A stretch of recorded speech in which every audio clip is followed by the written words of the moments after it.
all my clothes and my ironing board and my iron, because I do take everything. I seem to take the kitchen sink when I go on holiday. Unfortunately, none of it was there when Karen was waiting for her case to appear on the baggage carousel. So we waited and waited, and everybody seemed to be going, and I was getting a little bit worried, and then all of a sudden the carousel stopped and panicked. I said, oh God, my case. I haven't got my case. Karen reported it missing to the airline staff. They asked me items that was in the case, and obviously the things that stood out. I thought, well, no, it's mine. There's an ironing board in there. After 4 weeks and no sign of her case or her ironing board, Karen asked the airline for some compensation for her lost belongings. But despite claiming for around £2,000 worth of clothes and other items, the company only offered £175. Because I didn't have a receipt for every item that was in my case, they went through the list of the clothing that I'd actually sent to them, and some clothing, if it was 100, I get £10, and if it was £10, I get £1, and that is how they've worked it out. Now, though Karen was able to claim the value of the rest of the lost items on her travel insurance, she still felt shortchanged by the policy which covers airlines.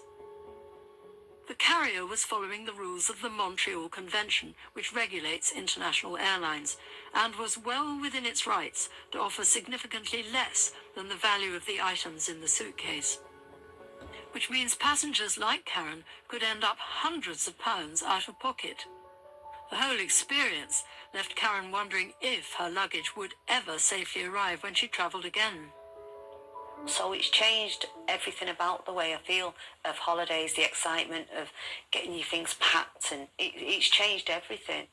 I will be sat in that airport thinking, am I going to get my case at the other end?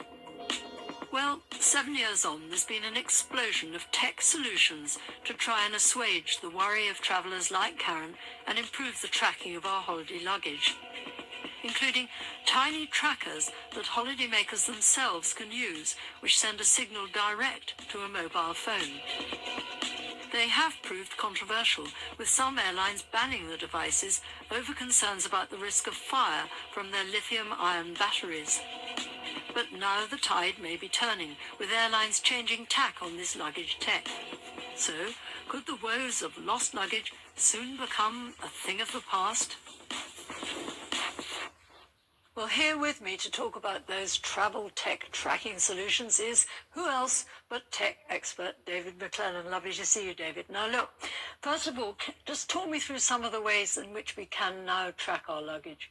Well, the airlines really have leveled up their game. And increasingly, if you've got the app for your airline, you can see where your luggage is, whether it has made it onto the plane. However, if you do want to take a little bit more control, then there are these tech tags. This is an Apple AirTag. There are other ones as well from companies like Tile and Samsung. And all you do is you pop one of these into your luggage, and you can find out on one of your own devices the last known location of this, and hopefully where your bag is.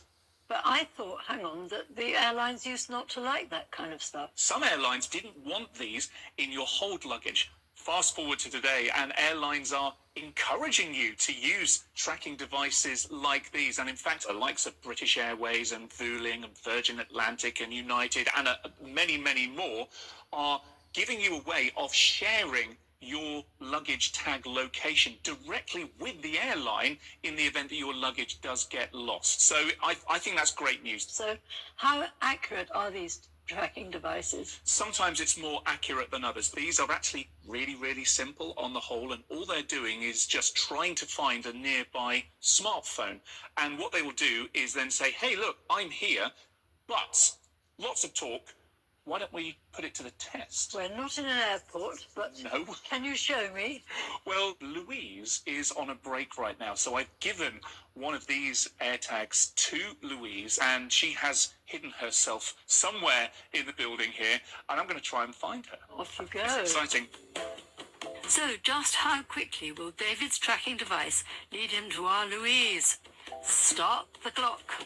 I'm just opening up the tracking app right now. I can see Louise is somewhere in the building here.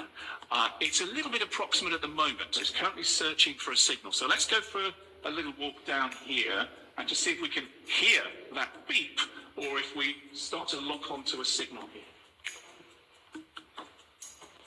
Oh, I can hear a beeping sound. That means that Louise and the AirTag is somewhere nearby. With the tracker guiding him, David is closing in. Oh, hello. Hello. I spy.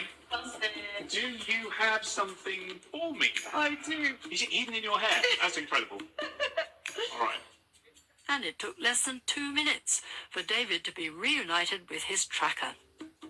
And you can see that it's saying how far away. It gives you a direction to it as well. And Yeah. that's the beeping noise that it makes, all of which will help you to locate this if your luggage does get lost in an airport. Or your Louise. Or my Louise. Right, I'll see you later. Ta-da! I have the AirTag Yes. that Louise had hidden in her hair, as it turns out. Had she, the cheeky monkey? Well, tracking a person is one thing, but is there any other useful tech we can use in our luggage? Our luggage is getting ever and ever smarter itself. There are bags that have got built-in biometric locks, so, with your thumbprint, only you can unlock that. And then some bags can even weigh themselves for you. Literally just by picking them up by the handle, they will let you know whether you are getting close to that limit. So this tech can save you money at the airports.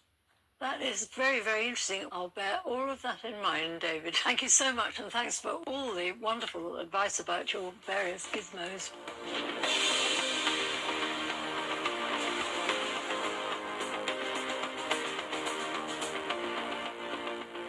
Well, it's time now to grill our brilliant experts, Simon and Martin, on more travel questions. Simon, you've had a lot of them. But this is one Natalie Betts, and she booked a holiday with a travel agent, but that was nothing like what was advertised, and it resulted in her coming home early. What are her rights? Well, if you book a proper package holiday, then you can expect that everything you were promised gets delivered.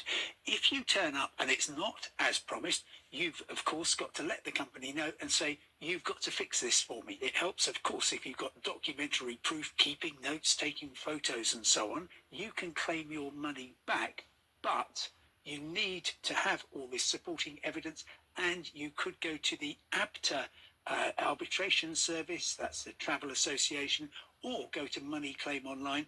Both of those, though, will require you in the first place to stump up some cash, which you will then get back if you win.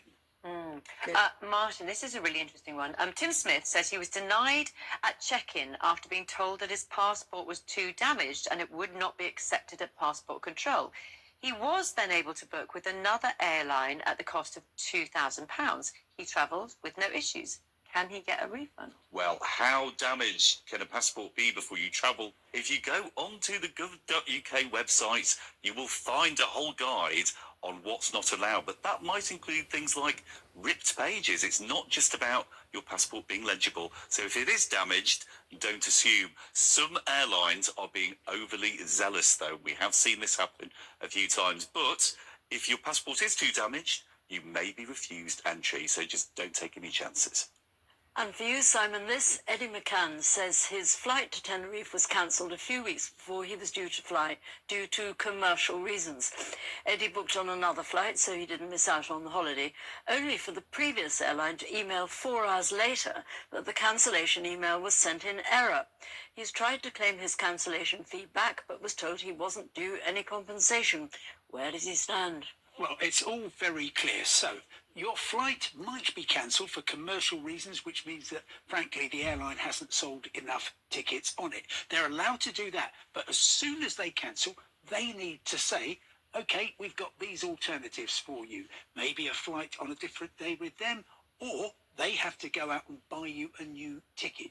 If they didn't say that, then he's got every right to go ahead and book another flight and basically send them the bill, so he has to claim it from the airline, and if it doesn't make life easy for him, he can go to alternative dispute resolution and explain the circumstances. They should find in his favour. If they don't, there's always Money Claim Online. But what a palaver.